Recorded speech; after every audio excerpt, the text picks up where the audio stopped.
सितंबर में जिस दिन मन की बात है, उसी तारीख को एक और महत्वपूर्ण दिन होता है। वैसे तो हम लोग बहुत सारे डेज याद रखते हैं, तरह तरह के डेज मनाते भी हैं। और अगर अपने घर में नौजवान बेटे बेटी हो, अगर उनको पूछोगे तो पूरे साल भर के कौन से डे कब आते हैं आपको पूरी सूची सुना देंगे। लेकिन एक और डे ऐसा है जो हम सबको याद रखना चाहिए। और ये डे ऐसा है जो भारत की परंपराओं से बहुत सुसंगत है। सदियों से जिस परंपराओं से हम जुड़े हैं उससे जोड़ने वाला है। ये है वर्ल्ड रिवर डे, यानी विश्व नदी दिवस। हमारे यहाँ कहा गया है, पिबन्ति नद्यः स्वयमेव नाम्भः, अर्थात नदियां अपना जल खुद नहीं पीती बल्कि परोपकार के लिए देती है। हमारे लिए नदियां एक भौतिक वस्तु नहीं है, हमारे लिए नदी एक जीवंत इकाई है। और तभी तो हम नदियों को माँ कहते हैं। हमारे कितने ही पर्व हो, त्योहार हो, उत्सव हो, उमंग हो, ये सभी हमारी इन माताओं की गोद में ही तो होते हैं। आप सब जानते ही हैं, माघ का महीना आता है तो हमारे देश में बहुत लोग पूरे एक महीने माँ गंगा या किसी और नदी के किनारे कल्पवास करते हैं। अब तो ये परंपरा नहीं रही, लेकिन पहले के जमाने में तो परंपरा थी कि घर में स्नान करते हैं तो भी नदियों का स्मरण करने की परंपरा आज भले लुप्त हो गई हो या कहीं बहुत अल्प मात्रा में बची हो, लेकिन एक बहुत बड़ी परंपरा थी जो प्रातः में ही स्नान करते समय ही विशाल भारत की एक यात्रा करा देती थी। मानसिक यात्रा, देश के कोने कोने से जुड़ने की प्रेरणा बन जाती थी। और वो क्या था, भारत में स्नान करते समय एक श्लोक बोलने की परंपरा रही है। गंगे च यमुने चैव गोदावरी सरस्वती नर्मदे सिंधु कावेरी जले अस्मिन सन्निधि कुरु। पहले हमारे घरों में परिवार के बड़े ये श्लोक बच्चों को याद करवाते थे और इससे हमारे देश में नदियों को लेकर आस्था भी पैदा होती थी। विशाल भारत का एक मानचित्र मन में अंकित हो जाता था। नदियों के प्रति जुड़ाव बनता था। जिस नदी को माँ के रूप में हम जानते हैं, देखते हैं, जीते हैं, उस नदी के प्रति एक आस्था का भाव पैदा होता था। एक संस्कार प्रक्रिया थी। साथियों, जब हमारे देश में नदियों की महिमा पर बात कर रहे हैं तो स्वाभाविक रूप से हर कोई एक प्रश्न उठाएगा और प्रश्न उठाने का हक भी है और इसका जवाब देना ये हमारी जिम्मेवारी भी है। कोई भी सवाल पूछेगा कि भाई आप नदी के इतने गीत गा रहे हो, नदी को माँ कह रहे हो, तो ये नदी प्रदूषित क्यों हो जाती है? हमारे शास्त्रों में तो नदियों में जरा सा प्रदूषण करने को भी गलत बताया गया है और हमारी परंपराएं भी ऐसी रही है। आप तो जानते हैं, हमारे हिंदुस्तान का जो पश्चिमी हिस्सा है, खास करके गुजरात और राजस्थान, वहाँ पानी की बहुत कमी है। कई बार अकाल पड़ता है और इसलिए वहाँ के समाज जीवन में एक नई परंपरा डेवलप हुई है। जैसे गुजरात में बारिश की शुरुआत होती है तो गुजरात में जल जीलनी एकादशी मनाते हैं। मतलब कि आज के युग में हम जिसको कहते हैं कैच द रेन, वो वही बात है कि जल के एक एक बिंदु को अपने में समेटना, जल जीलनी। उसी प्रकार से बारिश के बाद बिहार और पूरब के हिस्सों में छठ का महापर्व मनाया जाता है। मुझे उम्मीद है कि छठ पूजा को देखते हुए नदियों के किनारे घाटों की सफाई और मरम्मत की तैयारी शुरू कर दी गई होगी। हम नदियों की सफाई और उन्हें प्रदूषण से मुक्त करने का काम सबके प्रयास और सबके सहयोग से कर ही सकते हैं। नमामि गंगे मिशन भी आज आगे बढ़ रहा है, तो इसमें सभी लोगों के प्रयास एक प्रकार से जन जागृति, जन आंदोलन, उसकी बहुत बड़ी भूमिका है। साथियों, जब नदी की बात हो रही है, माँ गंगा की बात हो रही है, तो एक और बात की और भी आपका ध्यान आकर्षित करने का मन करता है। बात जब नमामि गंगे की हो रही है, तो जरूर एक बात पर आपका ध्यान गया होगा, और हमारे नौजवानों का तो पक्का गया होगा। आजकल एक विशेष ई ऑक्शन, ई नीलामी चल रही है। ये इलेक्ट्रॉनिक नीलामी उन उपहारों की हो रही है जो मुझे समय समय पर लोगों ने दिए हैं। इस नीलामी से जो पैसा आएगा वो नमामि गंगे अभियान के लिए ही समर्पित किया जाता है। आप जिस आत्मीय भावना के साथ मुझे उपहार देते हैं, उसी भावना को ये अभियान और मजबूत करता है। साथियों, देश भर में नदियों को पुनर्जीवित करने के लिए, पानी की स्वच्छता के लिए सरकार और समाज सेवी संगठन निरंतर कुछ न कुछ करते रहते हैं। आज से नहीं, दशकों से ये चलता रहता है। कुछ लोग तो ऐसे कामों के लिए अपने आप को समर्पित कर चुके होते हैं, और यही परंपरा, यही प्रयास, यही आस्था हमारी नदियों को बचाए हुए है। और हिंदुस्तान के किसी भी कोने से जब ऐसी खबरें मेरे कान पे आती हैं, ऐसे काम करने वालों के प्रति एक बड़ा आदर का भाव मेरे मन में जगता है, और मेरा भी मन करता है कि वो बातें आपको बताऊं। आप देखिए, तमिलनाडु के वेल्लोर और तिरुवन्नामलाई जिले का एक उदाहरण देना चाहता हूं। यहाँ एक नदी बहती है, नागा नदी। अब ये नागा नदी बरसों पहले सूख गई थी। इस वजह से वहां का जलस्तर भी बहुत नीचे चला गया था। लेकिन वहां की महिलाओं ने बीड़ा उठाया कि वो अपनी नदी को पुनर्जीवित करेगी। फिर क्या था, उन्होंने लोगों को जोड़ा, जन भागीदारी से नहरें खोदी, चेक डैम बनाए, रिचार्ज कुएं बनाए। आपको भी जानकर के खुशी होगी साथियों कि आज वो नदी पानी से भर गई है। और जब नदी पानी से भर जाती है ना, तो मन को इतना सुकून मिलता है। मैंने प्रत्यक्ष इसका अनुभव किया है। आप में से बहुत लोग जानते होंगे कि जिस साबरमती के तट पर महात्मा गांधी ने साबरमती आश्रम बनाया था, पिछले कुछ दशकों में ये साबरमती नदी सूख गई थी।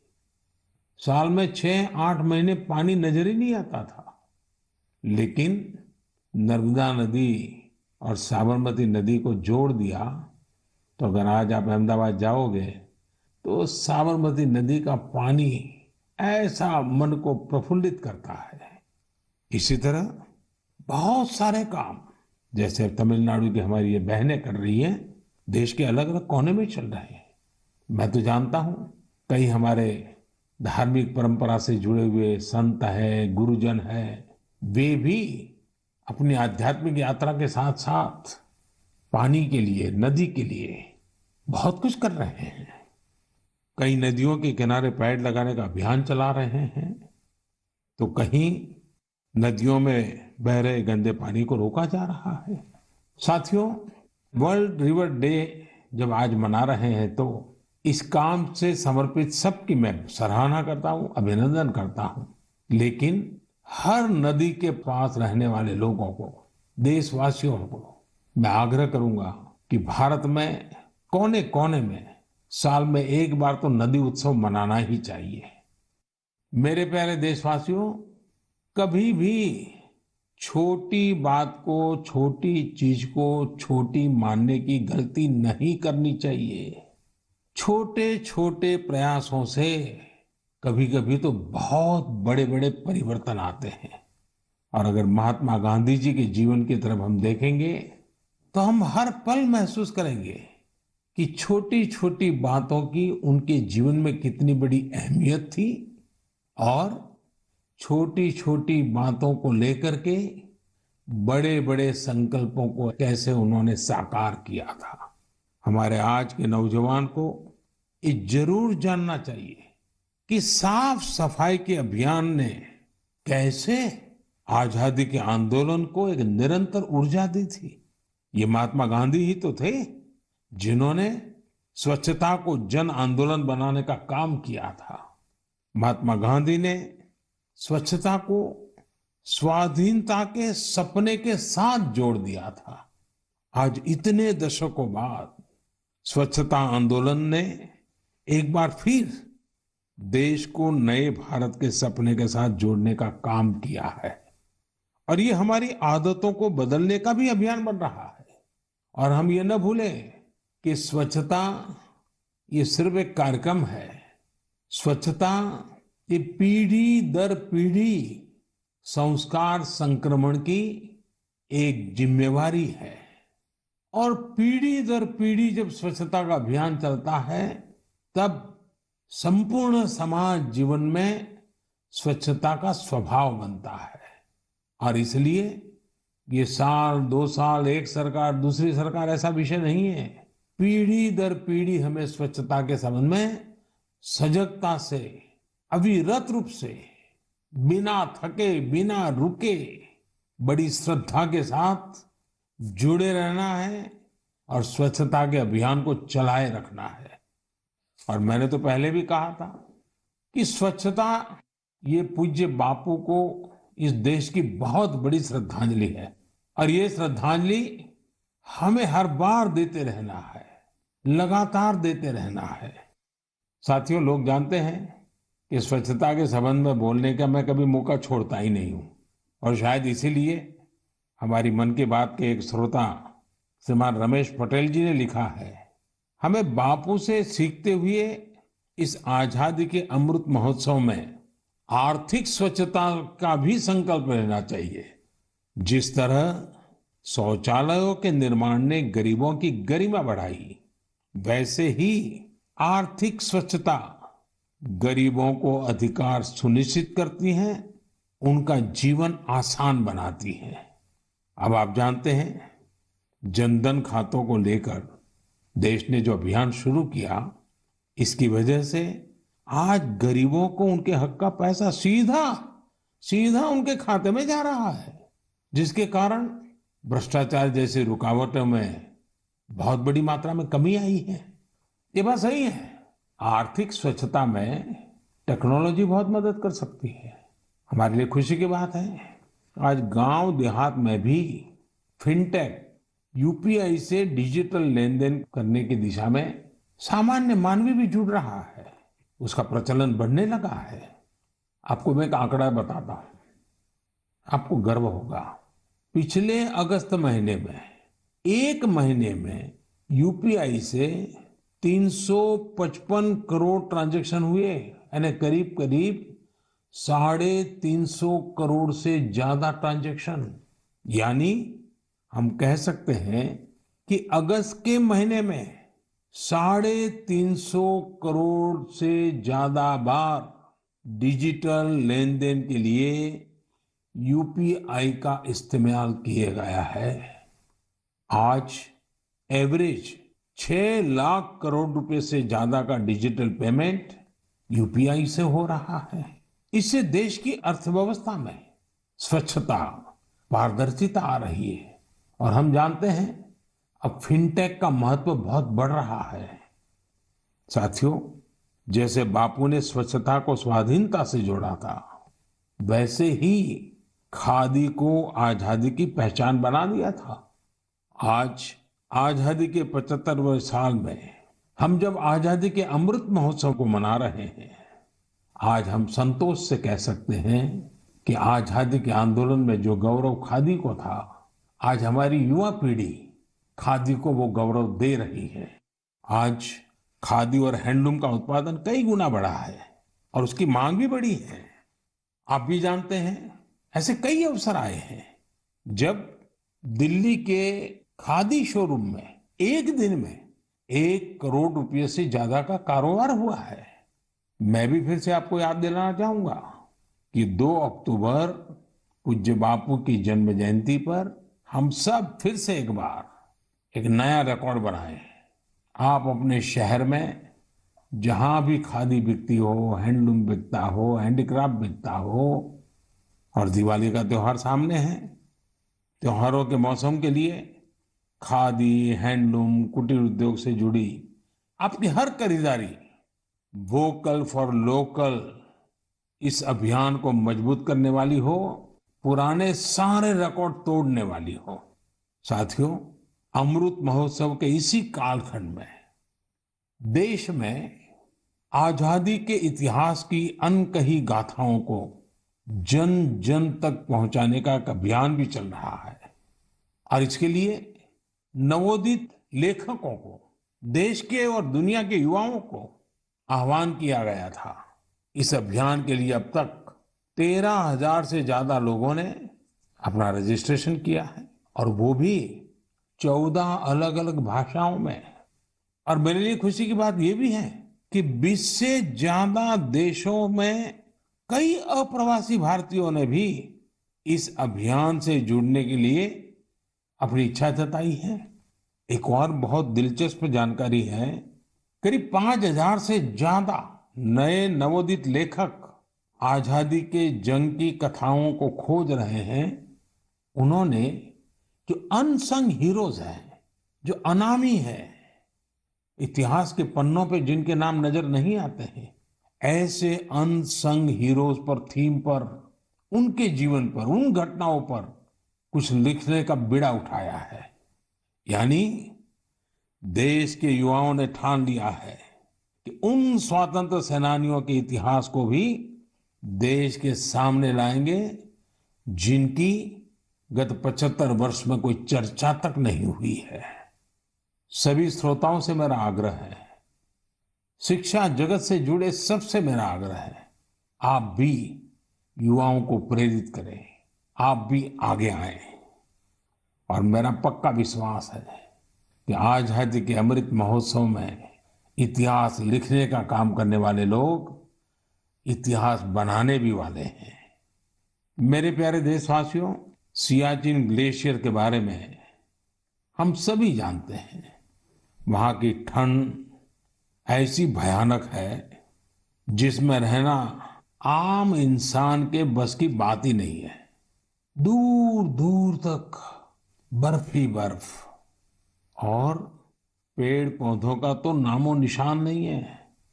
यहाँ का तापमान -60 डिग्री तक भी जाता है।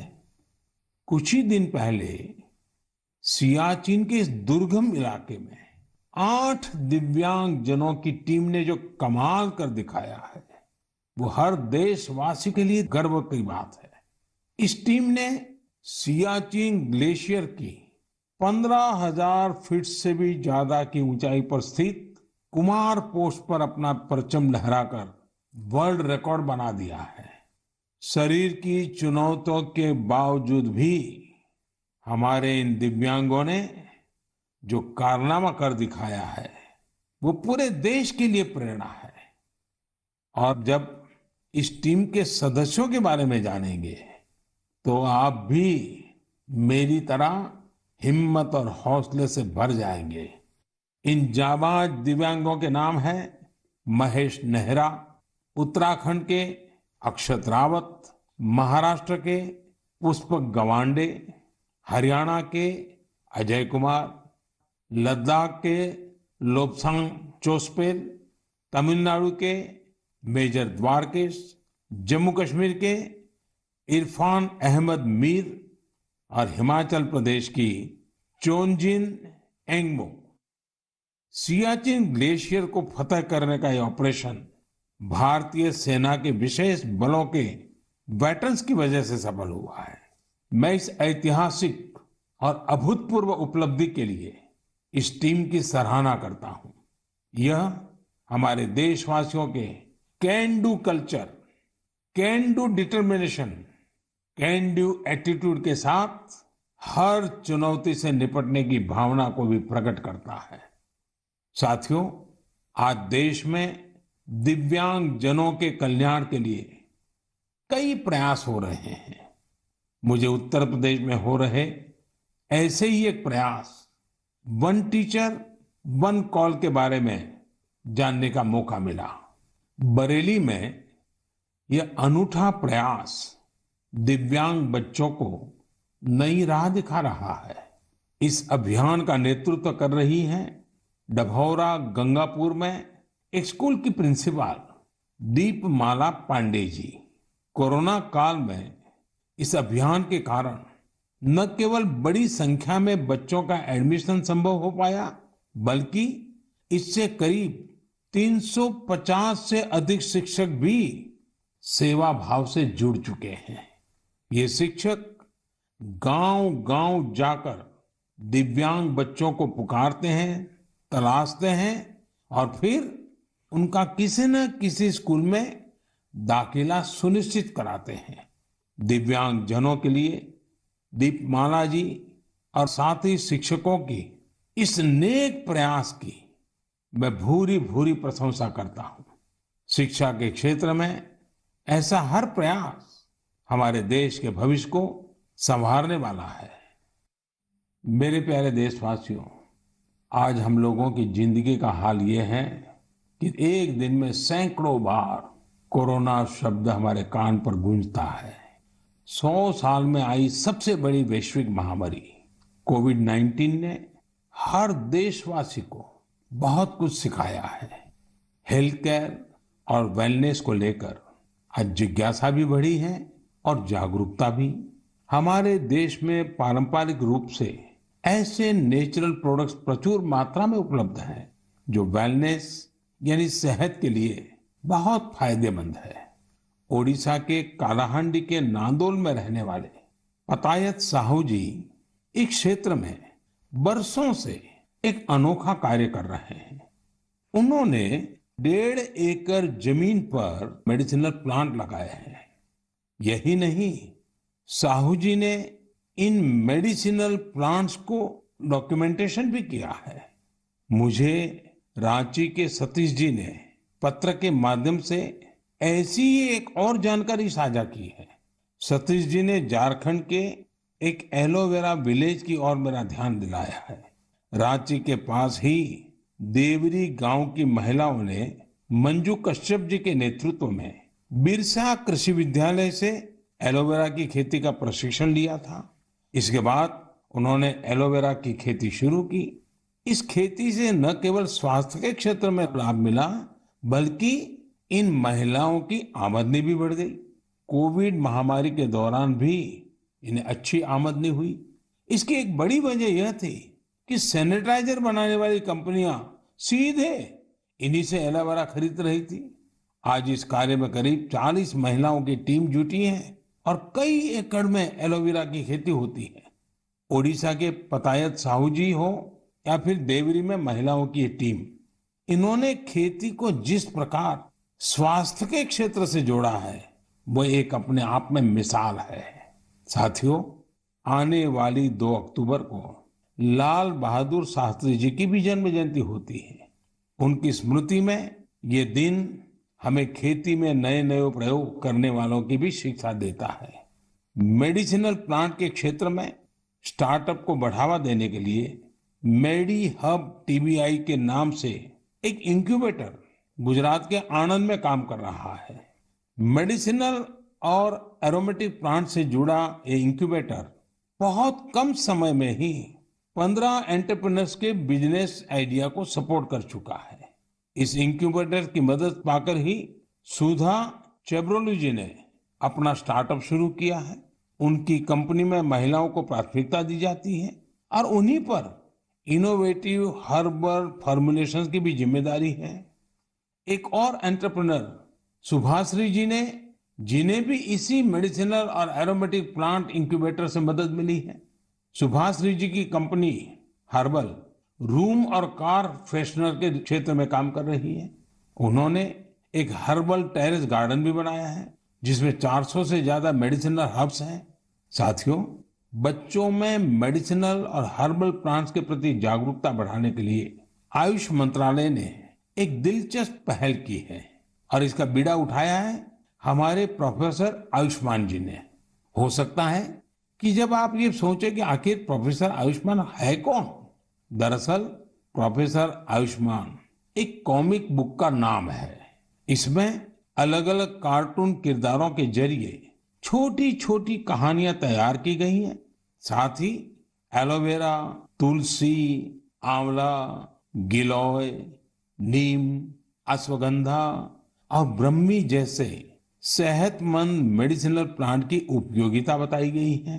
साथियों, आज के हालत में जिस प्रकार मेडिसिनल प्लांट और हर्बल उत्पादों को लेकर दुनिया भर में लोगों का रुझान बढ़ा है, उसमें भारत के पास अपार संभावनाएं हैं। बीते समय में आयुर्वेदिक और हर्बल प्रोडक्ट के एक्सपोर्ट में भी काफी वृद्धि देखने को मिली है। मैं साइंटिस्ट, रिसर्चर्स और स्टार्टअप की दुनिया से जुड़े लोगों से ऐसे प्रोडक्ट की ओर ध्यान देने का आग्रह करता हूं जो लोगों की वेलनेस और इम्यूनिटी तो बढ़ाए, हमारे किसानों और नौजवानों की आय को भी बढ़ाने में मददगार साबित हो। साथियों, पारंपरिक खेती से आगे बढ़कर खेती में हो रहे नए प्रयोग, नए विकल्प लगातार स्वरोजगार के नए साधन बना रहे हैं। पुलवामा के दो भाइयों की कहानी भी इसी का एक उदाहरण है। जम्मू कश्मीर के पुलवामा में बिलाल अहमद शेख और मुनीर अहमद शेख ने जिस प्रकार अपने लिए नए रास्ते तलाशे, वो न्यू इंडिया की एक मिसाल है। 39 साल के बिलाल अहमद जी हाईली क्वालिफाइड है।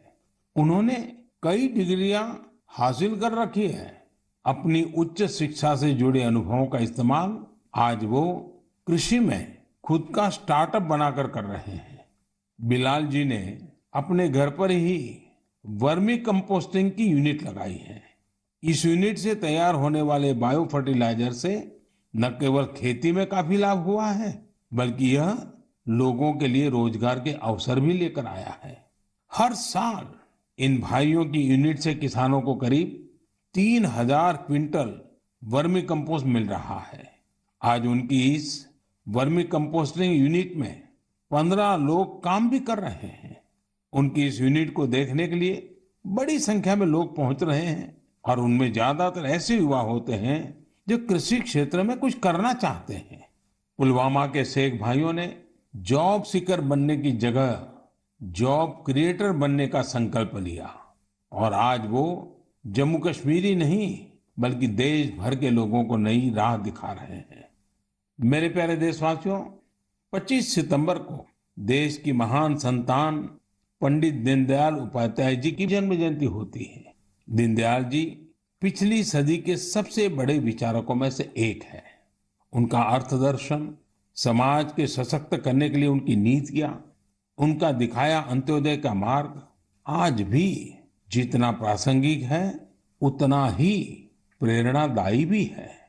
3 साल पहले 25 सितंबर को उनकी जन्म जयंती पर ही दुनिया की सबसे बड़ी health assurance scheme Ayushman Bharat योजना लागू की गई थी। आज देश के 2-2.25 करोड़ से अधिक गरीबों को आयुष्मान भारत योजना के तहत अस्पताल में 5 लाख रुपए तक का मुफ्त इलाज मिल चुका है। गरीब के लिए इतनी बड़ी योजना दीनदयाल जी के अंत्योदय दर्शन को ही समर्पित है। आज के युवा अगर उनके मूल्यों और आदर्शों को अपने जीवन में उतारें तो ये उनके बहुत काम आ सकता है। एक बार लखनऊ में दीनदयाल जी ने कहा था, कितनी अच्छी अच्छी चीजें, अच्छे अच्छे गुण हैं, ये सब हमें समाज से ही तो प्राप्त होते हैं। हमें समाज का कर्ज चुकाना है, इस तरह का विचार करना ही चाहिए। यानी दीनदयाल जी ने सीख दी कि हम समाज से, देश से इतना कुछ लेते हैं, जो कुछ भी है वो देश की वजह से ही तो है। इसलिए देश के प्रति अपना ऋण कैसे चुकाएंगे, इस बारे में सोचना चाहिए। ये आज के युवाओं के लिए बहुत बड़ा संदेश है।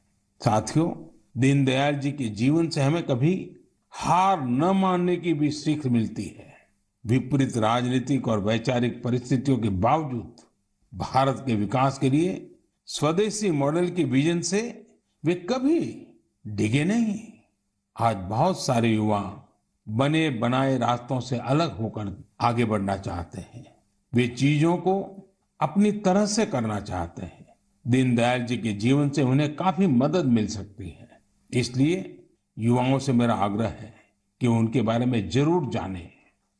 मेरे प्यारे देशवासियों, हमने आज बहुत से विषयों पर चर्चा की। जैसा हम बात भी कर रहे थे, आने वाला समय त्योहारों का है। पूरा देश मर्यादा पुरुषोत्तम श्री राम की असत्य पर विजय का पर्व भी मनाने वाला है। लेकिन इस उत्सव में हमें एक और लड़ाई के बारे में याद रखना है। वो है देश की कोरोना से लड़ाई। टीम इंडिया इस लड़ाई में रोज नए रिकॉर्ड बना रही है। वैक्सीनेशन में देश ने कई ऐसे रिकॉर्ड बनाए हैं जिसकी चर्चा पूरी दुनिया में हो रही है। इस लड़ाई में हर भारतवासी की अहम भूमिका है। हमें अपनी बारी आने पर वैक्सीन तो लगवानी ही है, पर इस बात का भी ध्यान रखना है कि कोई इस सुरक्षा चक्र से छूट न जाए। अपने आसपास जिसे वैक्सीन नहीं लगी है, उसे भी वैक्सीन सेंटर तक ले जाना है। वैक्सीन लगने के बाद भी जरूरी प्रोटोकॉल का पालन करना है। मुझे उम्मीद है इस लड़ाई में एक बार फिर टीम इंडिया अपना परचम लहराएगी। हम अगली बार कुछ और विषयों पर मन की बात करेंगे। आप सभी को, हर देशवासी को त्योहारों की बहुत बहुत शुभकामनाएं। धन्यवाद।